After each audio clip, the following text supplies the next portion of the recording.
এই ব্রিটিশরা এই উপমহাদেশ থেকে যাওয়ার সময় একদিকে কতগুলো মুনাফিক তৈরি করে রেখে গেছে, ওদের কতগুলো গোলাম, 5-8 গোলাম, মুসলমানদের চেহারা, মুসলমানদের পোশাক, মুসলমানদের মতো পাগড়ি টুপি দাড়িওয়ালা কতগুলো মুনাফিক রেখে গেছে মুসলমানদের ঈমানকে ধ্বংস করার জন্য। ওই মুনাফিকদের আলোচনা করাও তো এখন আমার সময় নেই। একটা মুনাফিকের নাম বলি, ওর নাম হলো মির্জা গোলাম আহমদ কাদিয়ানি। ওর নাম কি? মির্জা গোলাম আহমদ কাদিয়ানি। বলেন তো দেখি, মির্জা গোলাম আহমদ কাদিয়ানি কি দাবি করেছিল? নবী দাবি করেছে। ওকে নবী কে বানিয়েছে? আল্লাহ বানিয়েছে। কে বানিয়েছে? ব্রিটিশরা বানিয়েছে। তো ব্রিটিশরা মুসলমানদের নবী কেন বানায়? মুসলমানদের ঈমানি শক্তি বাড়ানোর জন্যে নাকি ঈমানের 12টা বাজানোর জন্যে? ঈমানের 12টা বাজানোর জন্য। মির্জা গোলাম আহমদ কাদিয়ানিকে তারা নবী বানিয়ে দিয়ে গেছে। আমাদের নবীর পরে আর কোন নবী আছে? তাইলে ও নবী হইল কেমনে? এই ব্রিটিশরা নবী বানাইলো।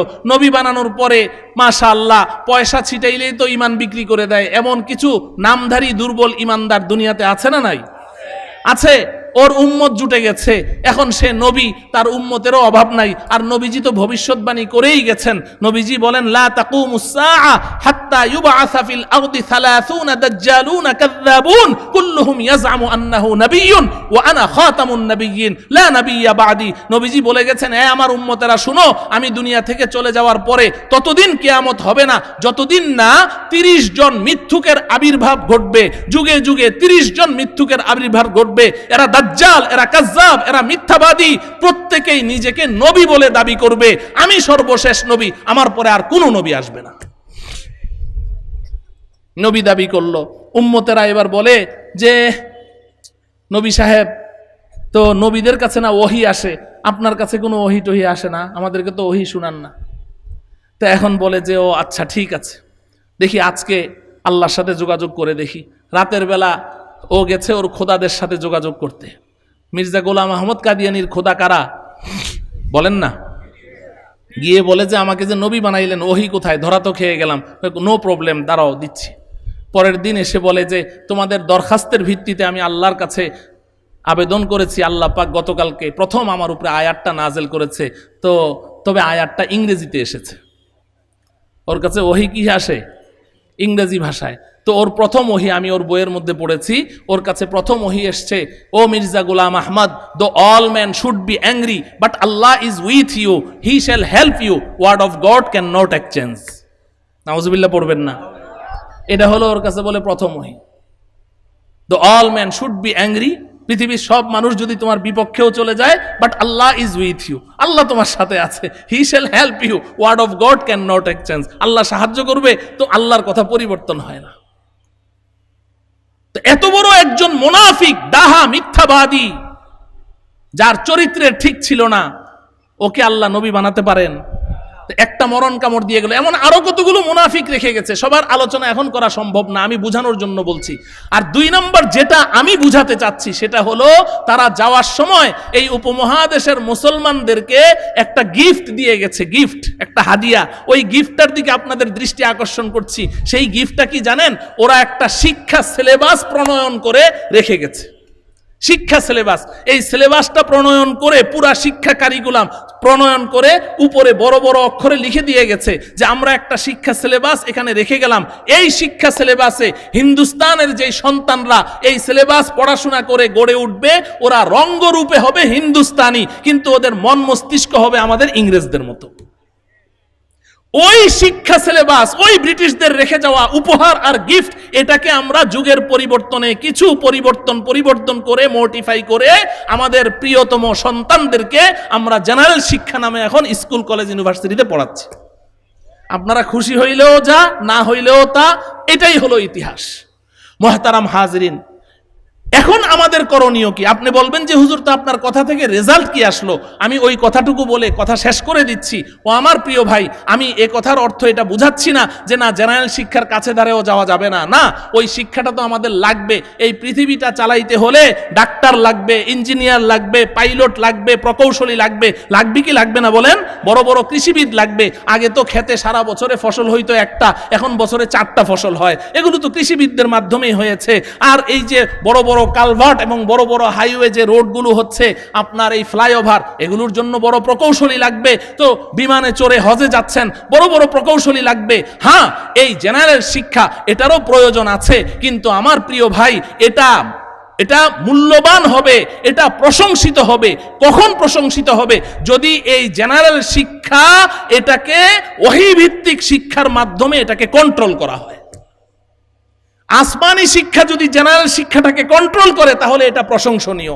আর যদি আসমানি শিক্ষা থেকে সম্পূর্ণরূপে মুখ ফিরিয়ে নিয়ে আল্লাহ প্রদত্ত শিক্ষা, ওহী ভিত্তিক শিক্ষা, এই শিক্ষা, ওই শিক্ষা সম্পর্কে তো আমি কিছু বলতে পারলাম না। আল্লাহ পাকও তো একটা শিক্ষা আবিষ্কার করেছেন, যেটা মাদ্রাসায় আমরা পড়াই। এই শিক্ষার আবিষ্কারক কে? এই শিক্ষার আবিষ্কারক কে? তা আমাদের শিক্ষার মধ্যে তো ভুলে ভরা, আর আল্লাহর শিক্ষার মধ্যে একটা ভুলও আছে। যালিকাল কিতাবু, বলেন যালিকাল কিতাবু, এরপরে কি মানে কি? সামান্য মাত্র ভুলের কোনো অবকাশ নেই, কোনো সম্ভাবনাই নেই। এই পর্যন্ত কেউ ভুল বের করতে পেরেছে? চেষ্টা করে নাই? কম চেষ্টা করেছে? অনেক চেষ্টা করেছে। আবু জাহেল অনেক চেষ্টা করেছে। ওই যুগের বড় বড় পণ্ডিত, আরবি সাহিত্যিক এবং বড় বড় কবিদেরকে নিয়ে অনেক চেষ্টা করেছে। আল্লাহ যখন চ্যালেঞ্জ করলেন, ওয়া ইন কুনতুম ফি রাইবিম মিম্মা নাযালনা আলা আবদিনা ফাতু বিসূরাতিম মিন মিসলি, যদি সন্দেহ থাকে তাহলে একেবারে ছোট্ট একটা সূরা বানিয়ে দেখাও, আমার কোরআনের সবচেয়ে সর্বকনিষ্ঠ সূরাটার মতো একটা সূরা বানিয়ে দেখাও। হাজারো চেষ্টা করে বানাতে পেরেছে কি? বানাতে পারে নাই। ইন্না আতাইনাটা নিয়ে বসেছিল ওরা। তাফসীরের কিতাবে আছে, ইন্না আতাইনাকাল কাউসার ফাসাল্লি লিরাব্বিকা ওয়ানহার ইন্না শানিআকা হুয়াল আবতার। এই সূরাটার মতো একটা সূরা বানাবে বসেছে সব কবি সাহিত্যিকরা। বসার পরে এখন দুই দল হয়ে গেছে, ঝগড়া। একদল কয় এই সূরাটা এটা একটা পদ্য, কবিতা। বলে পদ্য কেন? কারণ পদ্যের প্রত্যেক লাইনের শেষে মিল থাকে কিনা? কবিতার লাইনের শেষে মিল থাকে না? হ্যাঁ, হাট্টি মাটিম টিম, তারা মাঠে পারে ডিম, তাদের মাথায় দুটি শিং, তারা হাট্টি মাটিম টিম, কি শেষে টিম ডিম, মিল আছে না নাই? তো এখন ইন্না আতাইনাকাল কাউসার ফাসাল্লি লিরাব্বিকা ওয়ানহার ইন্না শানিআকা হুয়াল আবতার। তো কাউসার, ওয়ানহার, আবতার, শেষে মিল আছে না নাই? তো একদল কয় এটা কবিতা, পদ্য, অতএব সূরা কাউসারের মতো একটা পদ্য আমরা আবিষ্কার করি। আরেক দল কয় না, এটা পদ্য না, এটা গদ্য। এটা কি? তো যারা বলে গদ্য, এদের দলিল কি? কয় তোমাদের দলিল কি? আমাদের দলিল হইল, আচ্ছা কবি সাহিত্যিকরা যে কবিতা লেখে, কবিতার তো অধিকাংশ কথাই মিথ্যা থাকে। কবিতার মধ্যে অধিকাংশ কথা কি থাকে? মিথ্যা থাকে না? আমি যে কবিতাটা শোনাইলাম, এই কবিতাটা কি সত্যি না মিথ্যা? তাদের মাথায় দুটি শিং, তারা মাঠে পারে ডিম। শিংওয়ালা কোনো প্রাণী মাঠে ডিম পারে? পৃথিবীতে একটাও দেখাইতে পারবেন? এটা সত্য না মিথ্যা? তো তাইলে কবিতার মধ্যে অধিকাংশ কথাই কি থাকে? মিথ্যা থাকে। ছোটবেলায় যে পুঁথি শুনেছি, লাখে লাখে সৈন্য মরে কাতারে কাতার, গনিয়া বাছিয়া দেখি ৭০,০০০। লাখে লাখে সৈন্য মরে কাতারে কাতার, গোনা দেখে ৭০,০০০, বাকিটি কই? তাইলে মিথ্যা না সত্য? মিথ্যা। তো এরা বলে যে আরে কবিতা তো মিথ্যা থাকে, কিন্তু মুহাম্মদ এই পর্যন্ত যত সূরা, যত আয়াত নিয়ে এসেছে, এটা আমাদের ইন্টারনাল ব্যাপার, বাইরে বলা যাবে না। ওর তো কোনো কথার মধ্যে আমরা মিথ্যাই বের করতে পারছি না, তাহলে এটা আবার কবিতা হয় কেমনে? ওদের মধ্যে ঝগড়া লেগে গেছে। শেষমেশ এই সূরা কাউসারের মতো একটা সূরাও কি করতে পারে নাই? বানাইতে। হ্যাঁ, একজনে একটা আয়াত বানিয়েছে, একজনে বানিয়ে বাইতুল্লাহর গিলাফে লিখে দিয়েছে, ইন্না আতাইনাকাল কাউসার ফাসাল্লি লিরাব্বিকা ওয়ানহার ইন্না শানিআকা হুয়াল আবতার। সে লিখেছে লাইসা হাযা কালামুল বাশার। মিলল না? মিলল না? লাইসা হাযা কালামুল বাশার একটা আয়াত আবিষ্কার করেছে। এর অর্থ কি জানেন? অর্থ হলো এটা কোনো মানুষের কথা হতে পারে না। ঈমান এনেছে। তাইলে এখন আমার দাওয়াত হলো, আমার প্রিয় ভাইয়েরা, আপনার সন্তানদেরকে আপনি ডাক্তার, ইঞ্জিনিয়ার, পাইলট, যা কিছু বানান, বড় জজ ব্যারিস্টার বানান, কোনো সমস্যা নাই, এগুলোর প্রয়োজন আছে, কিন্তু তার শিক্ষার ফাউন্ডেশন আর বিগিনিং আর শুরুটা হতে হবে ওহী ভিত্তিক শিক্ষা, আসমানি শিক্ষার উপরে। শুরুটা এখান থেকে হতে হবে। এখান থেকে হওয়ার পরে তার মস্তিষ্কে যখন সে আল্লাহকে চিনবে, জান্নাত জাহান্নাম চিনবে, পরকাল চিনবে, আখিরাত চিনবে, মা বাবার মর্যাদা সম্পর্কে জানবে, সব কিছু মানবিক শিক্ষা সব অর্জন করার পরে এবার যদি তাকে আপনি জেনারেল শিক্ষায় শিক্ষিত করেন, এটা হলো প্রশংসনীয়। আমি এটার উদাহরণ দেই, সকালবেলা আপনি এক বল পান্তা ভাত খেয়েছেন, এতগুলো কাঁচা পেঁয়াজ আর শুকনা মরিচ পোড়া মরিচ দিয়ে মেখে পান্তা ভাত খেলেন। বিকেলবেলা আপনি সারাদিন যত কোরমা পোলাও আর বিরিয়ানি আর ফাস্টফুড খান, বিকেলবেলা ঢেকুর দেন, মুখ দিয়ে কিসের গন্ধ বের হবে? পেঁয়াজের গন্ধ বের হবে কি হবে না? ও ভাই, আপনি আপনার সন্তানকে শুরুর শিক্ষাটা কোরআনী শিক্ষা দেন, আল্লাহ প্রদত্ত শিক্ষা দেন, ওহী ভিত্তিক শিক্ষা দেন। এই শিক্ষা অর্জন করে মাত্র 3 বছর নুরানির একটা প্যাকেজ প্রোগ্রাম আছে, এই প্যাকেজ প্রোগ্রামটা পুরা করেন। এরপরে আপনি আপনার ছেলেকে কি শিক্ষা দেন, জীবনের শেষে ঢেকুর দিবে তো ভেতর থেকে কোরআনের সুঘ্রাণ বের হয়ে আসবে। এই সন্তান কোনোদিন নাস্তিক হবে না, কোনোদিন আল্লাহকে গালি দিবে না।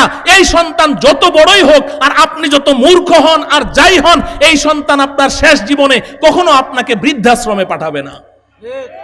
আমি বৃদ্ধাশ্রমে গিয়ে দেখে এসেছি, আমি চাপাবাজি করছি না, আপনি যান দেখে আসেন। বৃদ্ধাশ্রমে কোনো হাফেজে কোরআনের মা বাবাকে আপনি আবিষ্কার করতে পারবেন না, বৃদ্ধাশ্রমে কোনো আলেমের মা বাবাকে পাবেন না, কোনো ইমাম খতিব তো দূরের কথা, মসজিদের নগণ্য খাদেম মাত্র 5-6 হাজার 10 হাজার টাকা বেতন দিলে সভাপতির ঘুম হারাম হয়ে যায়, ওই খাদেমের মা বাবাকেও বৃদ্ধাশ্রমে আপনি পাবেন না।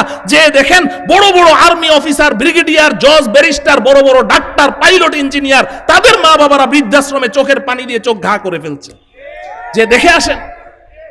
এজন্য আমার প্রিয় ভাই, এই ভুলটা করবেন না। সন্তানদের প্রাথমিক শিক্ষাটা দ্বীনি শিক্ষা দিয়ে দেন, ওহী ভিত্তিক শিক্ষা দিয়ে দেন, এরপরে আপনি ভবিষ্যতে জেনারেল শিক্ষায় শিক্ষিত করেন, এটা প্রশংসিত হবে। আল্লাহ রাব্বুল আলামিন আমাদেরকে এই কথাগুলো বুঝে আমাদের ভবিষ্যৎ কর্মপন্থা নির্ধারণ করার তৌফিক দান করুন।